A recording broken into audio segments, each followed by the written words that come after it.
Hello students, इस video में हम बात करेंगे इनवर्स ऑफ अ मैट्रिक्स के बारे में। इनवर्स ऑफ अ मैट्रिक्स क्या होता है और उसे कैसे फाइंड आउट किया जा सकता है। वैसे इनवर्स ऑफ मैट्रिक्स को फाइंड आउट करने के हमारे 12th के सिलेबस में टोटल 2 वेज है। एक वे है जिसको हम बोलते हैं एलिमेंट्री रो और कॉलम ट्रांसफॉर्मेशन। दूसरा वे है by using the adjoint of a matrix. इस वीडियो में हम सेकंड वाला मेथड सीखेंगे कि एडजॉइंट ऑफ अ मैट्रिक्स की हेल्प से हम कैसे इनवर्स फाइंड आउट कर सकते हैं। इस वीडियो के टोटल 3 पार्ट्स होंगे। एक ही वीडियो में 3 सेक्शंस होंगे। पहले सेक्शन में हम बात करेंगे कि इनवर्स ऑफ अ मैट्रिक्स होता क्या है। सेकंड सेक्शन में हम बात करेंगे कि क्या क्या चीजें हमें रिक्वायर्ड होती हैं इनवर्स को फाइंड आउट करने के लिए। थर्ड सेक्शन में हम सीखेंगे कि एक्चुअली इनवर्स फाइंड आउट होता कैसे है। तो चलिए स्टार्ट करते हैं पहले सेक्शन के साथ। अब देखते हैं इनवर्स होता क्या है। अगर आपके पास एक स्क्वायर मैट्रिक्स है, मैट्रिक्स ए, उसको आप किसी मैट्रिक्स के साथ मल्टीप्लाई करते हैं। मल्टीप्लाई करने के बाद जो रिजल्ट आता है वो आइडेंटिटी मैट्रिक्स आता है सेम ऑर्डर का। आपको मालूम है कि अगर ए एक स्क्वायर मैट्रिक्स है ऑर्डर एन की, ठीक है, तो बी को भी एन क्रॉस एन का ही स्क्वायर मैट्रिक्स होगी। तो अगर मैं इन दोनों को मल्टीप्लाई करता हूं, अगर मेरे पास आइडेंटिटी आ जाती है सेम ऑर्डर में, तो इस बी को मैं बोलूंगा that B is inverse of matrix A. B is inverse of A. Similarly इधर भी बी को अगर मैं इसे मल्टीप्लाई कर दूं और आइडेंटिटी आंसर आ जाए, ठीक है, चाहे बी को आप राइट से मल्टीप्लाई करें चाहे लेफ्ट से मल्टीप्लाई करें, वो आंसर में जो है आपको आइडेंटिटी आंसर देगा। अगर इस तरह का पैटर्न आपको दिखाई देता है तो आप कह सकते हैं B is inverse of matrix A, and vice versa भी आप कह सकते हैं A is inverse of matrix B, क्योंकि ए को बी से मल्टीप्लाई करने पे भी हमें आइडेंटिटी मिल रही है। तो A could be inverse of B, inverse of B. अब हम देखते हैं कि कौन कौन से टॉपिक्स हमें रिक्वायर्ड है इस टॉपिक को समझने के लिए। सबसे पहले माइनस एंड कोफैक्टर्स है। आपको माइनस एंड कोफैक्टर्स का नॉलेज होना जरूरी है। सेकेंडली आपको एडजॉइंट ऑफ अ मैट्रिक्स क्या होता है इसके बारे में डेफिनेशन और कैसे एडजॉइंट फाइंड आउट करते हैं ये आपको मालूम होना जरूरी है। Third is determinant of a matrix, कि एक मैट्रिक्स का डिटर्मिनेंट कैसे निकाला जाता है ये आपको पता होना जरूरी है। Next topic is minors and cofactors. अब माइनस एंड कोफैक्टर्स क्या होता है जरा ध्यान से समझना। ये माइनस और कोफैक्टर्स में बहुत माइन्यूट सा डिफरेंस है। वो माइन्यूट सा डिफरेंस बच्चों को बहुत बार कंफ्यूज करता है। तो इन दो टॉपिक्स को बहुत ध्यान से सुनना ताकि आपको समझ में आ सके एक माइनस क्या होता है और कोफैक्टर्स क्या होते हैं और इन दोनों के बीच में डिफरेंस क्या होता है। माइनर क्या होता है, हर एक एलिमेंट जो मैट्रिक्स के अंदर पड़ा है, हर एक एलिमेंट का अपना एक इंडिविजुअल माइनर होता है, ठीक है, और उस माइनर को कैलकुलेट करने का एक तरीका होता है। उसके लिए आपको करना क्या होता है, लेट्स से कि मेरे पास एक एलिमेंट है 2, ठीक है, और मुझे इसका माइनर फाइंड आउट करना है। तो इसके लिए मैं क्या करूंगा, 2 की रो और 2 के कॉलम को इग्नोर करूंगा। जो बचा हुआ पार्ट है उसको सिंप्लीफाई करूंगा। जैसे -2 4 1 2, मुझे इतने से पार्ट का डिटर्मिनेंट लेना है। इतने से पार्ट का डिटर्मिनेंट क्या होगा, 2 के माइनर के लिए मैं इसकी रो और इसके कॉलम को इग्नोर करूंगा और जो बाकी का बचा हुआ पार्ट है, ठीक है, उसमें क्रॉस मल्टीप्लीकेशन करूंगा। -2 × 2 -4, माइनस 1 × 4 1, -4 -4, तो -4 विल बी -8, तो M11 विल बी -8। ऐसे M12 जो एलिमेंट आप उठा रहे हो बेटा, जिसका माइनर आपको निकालना है, आपको उसकी पूरी रो और उसका कॉलम इंक्लूडिंग दैट नंबर आपको इग्नोर करना है। जो बचा हुआ पार्ट है 3 4 0 2, आपको इस पे क्रॉस मल्टीप्लीकेशन करनी है। 3 2 6 -0 4 0, दैट इज 6, ठीक है। ऐसे ही आप 1 3 इसके लिए भी निकाल सकते हैं। ये गई रो गई, कॉलम गया, 3 1 3 2 1, ऐसे आप इसके लिए भी कर सकते हैं। 2 -1 1 3 आ जाएगा, ठीक है। इसी तरह से आप बाकी सब भी सॉल्व कर सकते हो। देखते हैं कोफैक्टर्स के लिए। कोफैक्टर्स में आपको लगभग सेम काम करना होता है। सिमिलरली जब मुझे 2 का कोफैक्टर निकालना है तो उसके 2 को मैं हाईलाइट करूंगा, 2 की रो गई, 2 का कॉलम गया, बचा हुआ जो पार्ट है उसकी क्रॉस मल्टीप्लिकेशन करेंगे। -2 × 2 -4 -4 -8। बट यहां पे जो डिफरेंस है वो ये है कि जो भी, ये तो माइनर ही हमने निकाल लिया उसका, है ना, तो माइनर के साथ एक नंबर मल्टीप्लाई होता है, दैट इज -1 की पावर i + j। अगर आपको याद है तो इसी वीडियो की बिगिनिंग में हमने i + a, i और j की बात करी थी। i और j होती है पोजीशन। जैसे 2 की पोजीशन है 1 × 1, बिकॉज उसका वो फर्स्ट रो का फर्स्ट कॉलम का एलिमेंट है, और जो ये 1 है जैसे 1 फर्स्ट रो के सेकंड कॉलम का एलिमेंट है। तो इसके लिए जो इसकी पोजीशन है वो 1 1 है, इसकी पोजीशन है वो 1 2 है। अगर इसकी पोजीशन 1 1 है तो मैं यहाँ पे पुट करूंगा 1 + 1 2, -1 की power 2 that will be +1, so overall will be -8। Similarly C12 के लिए माइनर तो मैं बिल्कुल सेम तरीके से निकालूंगा जैसे मैंने निकाला। उसके बाद बट माइनर में जो हम नहीं करते और जो इसमें करते हैं वो है ये -1 की पावर इसकी पोजीशन का एडिशन। इसकी पोजीशन क्या है 1 2 1 + 2, ठीक है। -1 की पावर 3 विल बी -1, तो ओवरऑल आ जाएगा -6। अब यहां पे जो माइनर था वो +6 था, बट जो कोफैक्टर है वो -6 आ रहा है, ठीक है।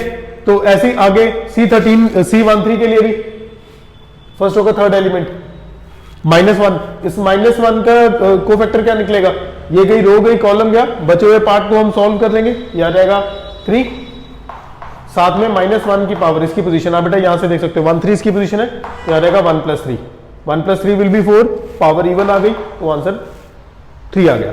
ऐसे ही एक करके आप सबके कॉलम सबके कोफैक्टर्स जो है वो फाइंड आउट कर सकते हैं, राइट। आई होप ये डिफरेंस समझ में आएगा कि इसमें हम -1 की पावर i + j से मल्टीप्लाई करते हैं, हम यहां पे वो चीज नहीं करते हैं, ठीक है। और एक बच्चे एक बहुत बड़ी गलती करते हैं इसमें कोफैक्टर्स के दौरान या माइनस के दौरान, वो क्या करते हैं इस नंबर 2 को मल्टीप्लाई कर देते हैं इस क्रॉस प्रोडक्ट के साथ। बेटा जब कोफैक्टर ले रहे हैं तो ये 2 किसी के साथ मल्टीप्लाई नहीं होगा, किसी के साथ ऐड या डिवाइड नहीं होगा, जो भी नंबर यहां पर है। बस आपको अगर 2 का कोफैक्टर निकालना है, उसकी रो उसका कॉलम इंक्लूडिंग 2 इग्नोर करना है, जो बचा हुआ पार्ट है बस उसकी क्रॉस मल्टीप्लिकेशन करनी है, वो आपको कोफैक्टर देगा, राइट। आई होप यहां तक ये बात सारी समझ में आई होगी।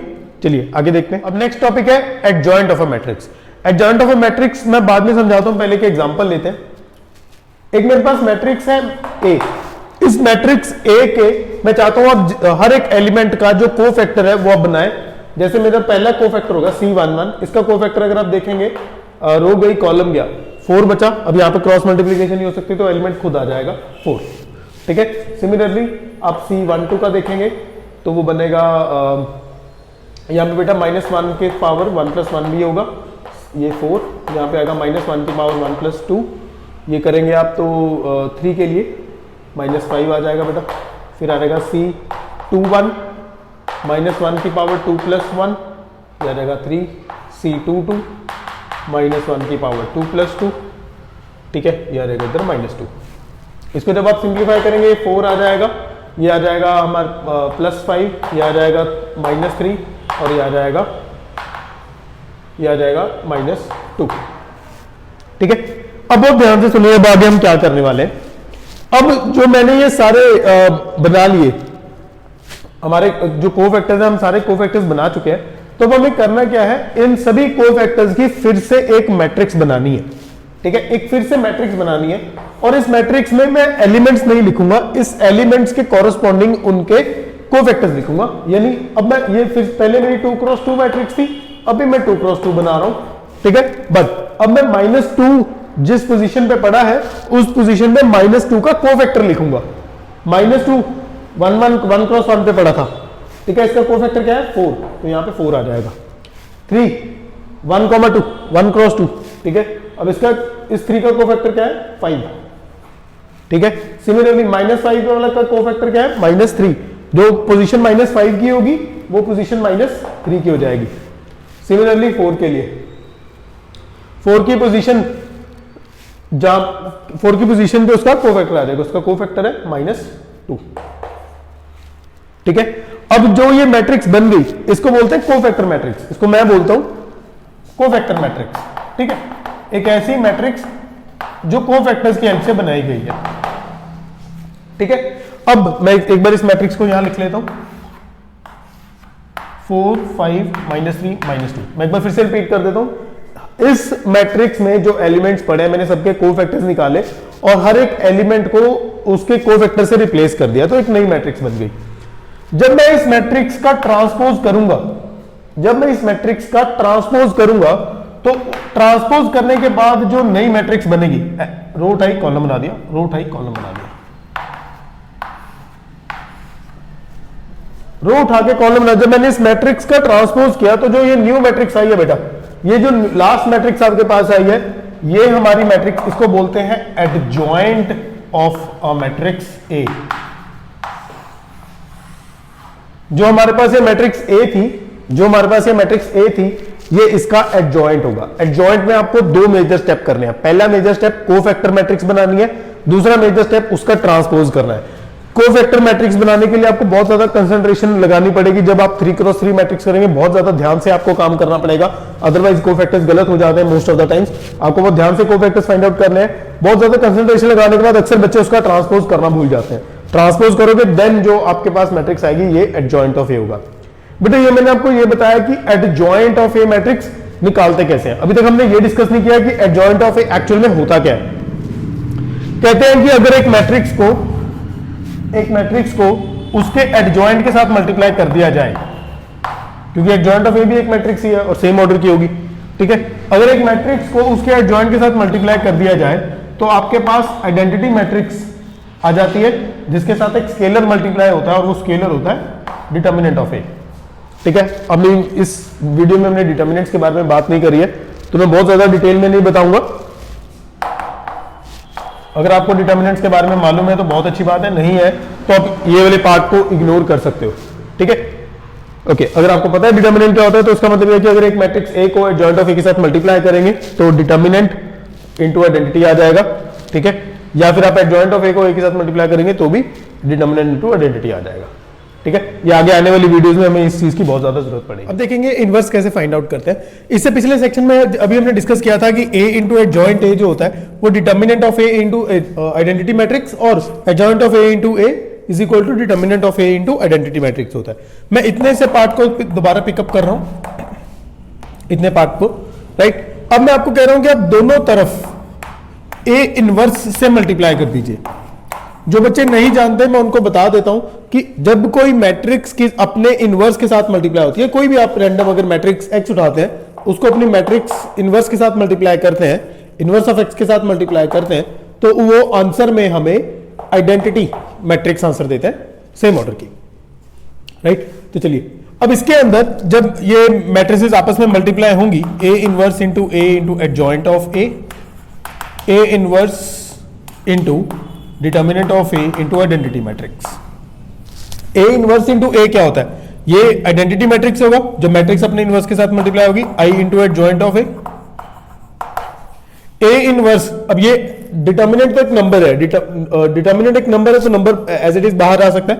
ए इनवर्स जब आइडेंटिटी मैट्रिक्स के साथ मल्टीप्लाई होगा, हमें पता है कि इनवर्स भी अपने आप में एक मैट्रिक्स है। जब मैट्रिक्स किसी आइडेंटिटी मैट्रिक्स के साथ मल्टीप्लाई होती है तो वो अनफेक्टेड हो जाती है, उस पर कोई इफेक्ट नहीं होता उसका। नाउ अब अगर मुझे ए इनवर्स मल्टीप्लाई करना है, ए इनवर्स फाइंड आउट करना है, तो मैं जानता हूं डिटर्मिनेंट एक नंबर है और ये इसके साथ मल्टीप्लाई हो रहा है, तो इधर आके ये डिवाइड हो जाएगा और यहां पे जॉइंट ऑफ ए जो है आइडेंटिटी मैट्रिक्स के साथ मल्टीप्लाई हो रहा है। हमें पता है कि जॉइंट भी अपने आप में एक मैट्रिक्स है। जब कोई मैट्रिक्स आइडेंटिटी मैट्रिक्स के साथ मल्टीप्लाई होती है तो उस पर कोई इफेक्ट नहीं होता। तो मैं यहां से कह सकता हूं कि A inverse is equal to adjoint of A upon determinant of A, right. या मैं अनदर वे में बोलूं that A inverse is equal to 1 by determinant of A into adjoint of A. तो किसी भी मैट्रिक्स का इनवर्स फाइंड आउट करने के लिए हमें adjoint of A find out करना आना चाहिए और उसका डिटर्मिनेंट फाइंड आउट करना आना चाहिए। अगर आप डिटर्मिनेंट भी फाइंड आउट कर सकते हैं, जॉइंट भी फाइंड आउट कर सकते हैं, तो आप इनवर्स बहुत इजीली फाइंड आउट कर पाएंगे, राइट। चलिए इसके रिलेटेड कुछ क्वेश्चंस देखते हैं। हमारे पास एक मैट्रिक्स है ए और हमें कहा गया है कि हमें इस मैट्रिक्स ए का एडजॉइंट फाइंड आउट करना है। तो मैट्रिक्स को एक बार देख लेते हैं। हमारे पास मैट्रिक्स है 1 4 5 3 2 6 0 1 0। मैट्रिक्स का एडजॉइंट फाइंड आउट करने के लिए हमें करना क्या होगा, हमें इसके सभी एलिमेंट्स के कोफैक्टर्स फाइंड आउट करने होंगे। कोफैक्टर्स आपको मालूम है कैसे फाइंड आउट करते हैं, मैं फिर भी एक फाइंड आउट करके दिखा देता हूं। अगर मुझे इस नंबर 1 इस एलिमेंट का कोफैक्टर फाइंड आउट करना है तो मैं पहले इसके सारे रोज और कॉलम को इग्नोर करके जो बचा हुआ पार्ट है 2 6 1 0 इसका डिटर्मिनेंट करूंगा। Means 2 into 0 0 0 minus 1 into 6 minus 6 0 minus 6 आ जाएगा। और इसके साथ क्या लगेगा, -1 की पावर, इसके ये हमेशा -1 ही रहेगा, इसकी पावर में होगा i प्लस जे। और i और j होते हैं जो भी नंबर यहां पे पड़ा है, ठीक है, उसकी पोजीशन, इसकी पोजीशन क्या है 1 into 1 first row first column, तो ये हो जाएगा -1 की पावर 1 प्लस 1 -6, ये हो जाएगा -1 की पावर 2 -6, ओवरऑल आ जाएगा -6। ठीक है, इस तरह से हम किसी भी नंबर का जो कोफैक्टर है वो फाइंड कर सकते हैं। मैंने सभी के कोफैक्टर्स फाइंड आउट किए हुए हैं, आप अपने लिए एक बार खुद कर सकते हैं और उसके बाद अपने आंसर्स को यहां से मैच कर सकते हैं। Right now the next thing is कि इसके बाद जो कोफैक्टर्स बन गए हैं, अब हम क्या करेंगे, सभी कोफैक्टर्स को रिप्लेस कर देंगे उनके एलिमेंट्स के साथ, यानी इस नंबर को इसके कोफैक्टर के साथ रिप्लेस करके एक न्यू मैट्रिक्स बनाएंगे। चलिए देखते हैं वो कोफैक्टर मैट्रिक्स कैसी दिखाई देगी। रिप्लेस कर देंगे तो 1 की जगह आ गया -6, 4 की जगह आ गया 0, ऐसे ही +3 आ गया 5 की जगह। इस हर एक नंबर को हमने उसके कोफैक्टर के साथ रिप्लेस कर दिया। राइट, इसे बोलते हैं मैट्रिक्स ऑफ कोफैक्टर्स। राइट, अब अगर मैं इसका ट्रांसपोज कर देता हूं बेटा, अब अगर मैं इसका ट्रांसपोज कर देता हूं इस मैट्रिक्स का, तो इस मैट्रिक्स का ट्रांसपोज करने से जो न्यू मैट्रिक्स आएगी that will be the adjoint of this matrix A. तो यानी एडजॉइंट ऑफ मैट्रिक्स ए क्या होगा, सिंपली इसका ट्रांसपोज। और वो ट्रांसपोज कैसे करते हैं आपको मालूम है, रो उठाओ, कॉलम बना दो, 5 0 -1 14 9 -10। राइट, तो ये जो न्यू मैट्रिक्स आपको दिखाई दे रही है, this matrix is known as adjoint of matrix A. Clear है यहां तक? चलिए अब आगे देखते हैं। नाउ एडजॉइंट फाइंड करने के बाद अब हमें इसका डिटर्मिनेंट फाइंड आउट करना होगा। डिटर्मिनेंट फाइंड आउट करने के लिए बेटा आप किसी भी रो को पिक कर सकते हैं, किसी भी कॉलम को, बट या एक रो या एक कॉलम आप अपनी चॉइस का पिक कर सकते हैं। ठीक है, मैं यहां पे थर्ड रो पिक कर रहा हूं क्योंकि उसमें इजीली आंसर आ जाएगा। आप कुछ भी चाहे वो पिक कर सकते हैं। तरीका क्या होता है डिटर्मिनेंट फाइंड आउट करने का, जो भी आप नंबर पिक कर रहे हैं उसको उठाइए, जिस 0 उठाइए, 0 के कोफैक्टर से मल्टीप्लाई कर दीजिए। वैसे तो मैंने यहाँ पे अलग से कोफैक्टर फाइंड आउट किए हैं, अगर ना किए होते तो मैं 0 का कोफैक्टर वर्बली कैलकुलेट कर लेता। इस पोजीशन का कोफैक्टर जो है वो है 14 प्लस नंबर उठाइए, उसके कोफैक्टर से मल्टीप्लाई कर दीजिए, 1 × 9 प्लस नंबर उठाइए, उसके कोफैक्टर से मल्टीप्लाई कर दीजिए। अगर आपने डिटर्मिनेंट डायरेक्टली सॉल्व करना सीखा है बिना ये कोफैक्टर्स अलग से फाइंड आउट किए, तो आपको बताया गया होगा कि ये वाला जो साइन होता है, यहां पे एक नेगेटिव साइन आता है, यहां पे प्लस साइन आता है और इसका नेगेटिव साइन होता है। ठीक है, तो वो चीज की यहां पे जरूरत नहीं पड़ेगी क्योंकि कोफैक्टर में हम ऑलरेडी वो साइंस लगा चुके हैं। नाउ इसको अगर आप सॉल्व करोगे तो सॉल्व करने पे आंसर आ जाएगा 9। Determinant of A is 9। अब इसका इनवर्स क्या होगा, अभी हमने देखा था inverse is what, adjoint of A multiply by 1 upon inverse determinant of A. Determinant of A is 1/9. Adjoint of A is matrix हमारे पास पड़ी है ऑलरेडी, -6 5 14 0 0 9 3 -1 -10। राइट, अब इस 1/9 को जब आप अंदर मल्टीप्लाई कर देंगे, जो न्यू मैट्रिक्स बनेगी that will be the inverse of matrix ए। तो इस तरह से हम किसी भी मैट्रिक्स का inverse with the help of adjoint find out कर सकते हैं।